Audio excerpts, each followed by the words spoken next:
Good evening, it's a joyous car today.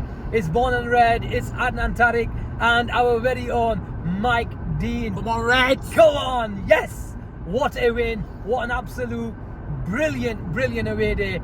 This guy in the back has been a massive headache. I need a few paracetamols because he gave me a headache in the car and then Liverpool gave me a headache in the second half. But Liverpool have won away from home. Abid, bloody cheer up, man! Get it! It was like a remote control. We had him on the remote control. Abid, laugh again. Get it! Yes! Come on. Well, joking aside, it was an absolute brilliant game. First half, I thought we were brilliant. We passed the ball. We had some exchanges. We saw always first to the ball, and there was always an option for us. And they couldn't get anywhere near us. And I thought Conte started defensively. They were too rigid. And they tried to keep their shape rather than express themselves and be brave on the sides. And it only took 45 minutes for them to realise it's like they're going to get some joy down our left and right. And we were screaming to each other, saying, Klopp, make a change, because we knew what their patterns of play were trying to do. And they got joy in the second half. It's because I thought we were too late and delayed our sort of management, in-game management. But the most important thing today is I don't care about the tactics, I don't care about the performance. We got the bloody win, Junior. We did. I mean, first half, what did you say in half time? That we seem to be on the ball straight up, we were on top of them. In the first half, they seem to be like hesitant on the ball. Yeah. I mean, even obviously in the second half, they were more, they came back and they had their tails up. But ask him, how good was Ibu? How good to see him back in the defence? Ibu, look, Abid, I'll let you go on that. Ibu, look, I'm not having a go at Gomez, but I think Gomez he's either a 10 out of 10 or a 2 out of 10. I think he just needs to bring that consistency into his game. But it'll only come with games, won't it? Yeah. But Ibu is such a beast that he can come in after a lengthy layoff and just perform at that level. And I think you feel, Van Dijk at ease as well when he's got the beast next to him. And Liverpool are at ease as well because we push up further and we can squeeze teams. And you saw it especially in the first half. Tottenham, especially for the first 25 minutes, Tottenham couldn't get anywhere near us. And we were playing those triangles in midfield. If they got really tight, we had the switch over from the Trent to the other side. But let's touch on Konate. I thought he was brilliant and he was really aggressive in the tackle. Yeah, I agree with you totally there, Asim. I think it was brilliant. He won every battle. You know what I mean? When it was 1-to-1, and he's won everything: strength, speed, stamina, and we needed back. Like you said, Gomez. It's either 10 out of 10 or nothing. But Konate, hopefully keep him out now and keep our run going. 100%. Consistent. Look, it wouldn't be a normal on the road show if we don't talk about our Muhammad, our Egyptian king. And there was a lot of talk about this lad, dipping in form. It's because Liverpool weren't playing well. They weren't sort of. And I think there was a stupid start there. Salah had 3 touches in the box, but he has come to life because we're giving him a bit of more of the ball. We're putting him between the sticks, and he's more involved between the left back and the centre back. But most importantly, he's getting the chances now. He's getting the service. And today was another day where our king, our Egyptian king, was unbelievable. Can I just say a massive thank you to Dyer for that diabolical assist? Thank you to him. That cannot be our title. Yeah. Junior's always good with the puns. We've got our title for the YouTube video. But look, what about him? I think the first half was at the other end, so I need to see it again. But they're shit scared when he gets the ball. And they made a few mistakes where he was sniffing around. But he's got that knack of scoring goals again, and you can see it when you start scoring. It breeds confidence in you, Junior. Definitely. And now he's flying, isn't it? He is definitely flying. I mean, it was good to see Nunes get his assist for the first goal. It was after about 11 minutes, was it? Yeah. Abid, I want to get your opinion on Nunes. There was a lot of talk. Okay, let's go to Junior. I just quickly read a message on WhatsApp, and I think Gary Neville's called him in commentary a scruffy footballer. I wouldn't really agree with that, and I'm not just saying because he plays for Liverpool. I'm honestly not saying that just because he plays for us. But I think that's harsh, calling him a scruffy footballer, because I think yes, at times he's not the most technically gifted, as Abid is giving me some directions from the back. Let me just get in the lane.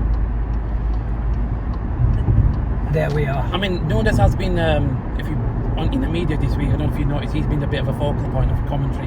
I mean, I saw Carragher talk about if you look at the minutes he's played and compared to the goals he's got, right, he's actually doing pretty well. There you are, and I think he's getting a bit of a bad press is because of what the numbers that Haaland is getting and achieving.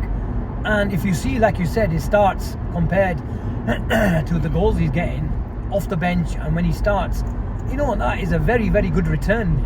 Considering he's come from Benfica, learning a new language, settling in a different country.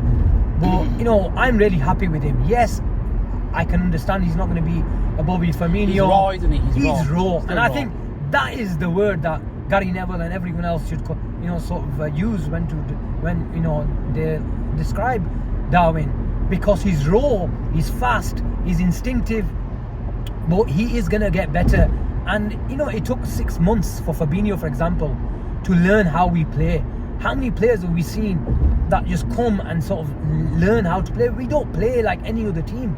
It's a very complex way of playing, whether in defence or in midfield or even in attack.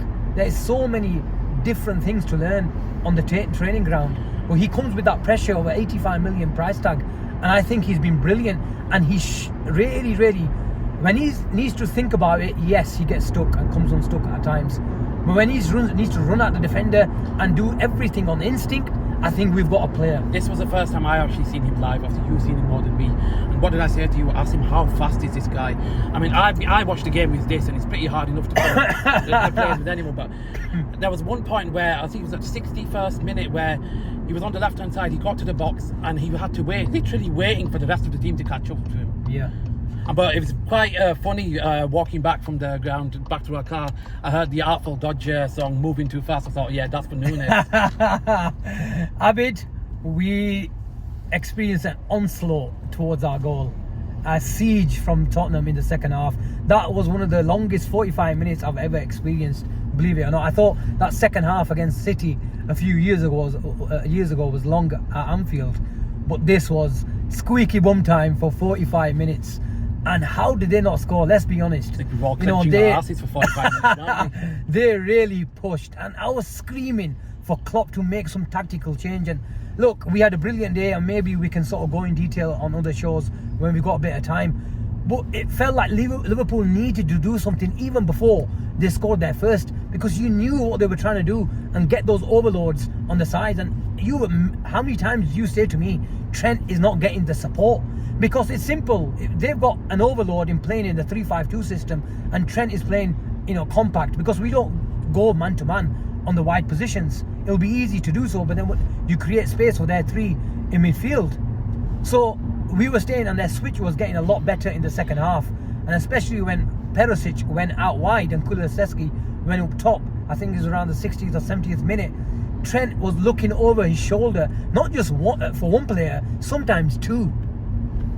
Yeah, Conte made the change, didn't he? He made the change, and it's worked for him for the first goal, because he came on and they created a goal from the right hand side, and they scored, and obviously pressure was on, and we got the look on the other side as well. And they're not scoring second goal, third. If they had scored second, they would have got the winner as well. And I think we've done really well to keep them out and grind the result. I think it's about 3 points. You said performance, whether it was good performance or not, 3 points. That's what really matters.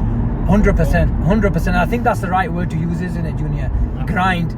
It's about time we sort of grinded one out.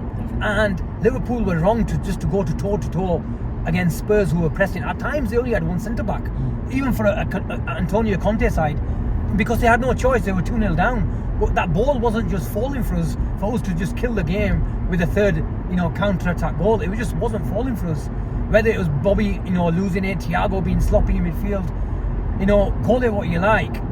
But, you have to give credit to Tottenham. They played really, really on the front foot, and they created chance after chance. And as this lorry driver is trying to overtake me, but I think today was all about the 3 points, and now we can look forward to a cup tie in midweek and get that and consolidate this win next weekend against who's it against? Saints. Sorry, Saints. So that's what we need. We need another win, and we go into the World Cup break on a high. Absolutely. We've got 2 wins on the bounce. Liverpool are back, and the victory fist pumps are back as well. Joe, Abid, are you going to tell me to make a move? Because I knew that Klopp fist is coming back today. It's been a while that he hasn't done it, and you can tell he needs to.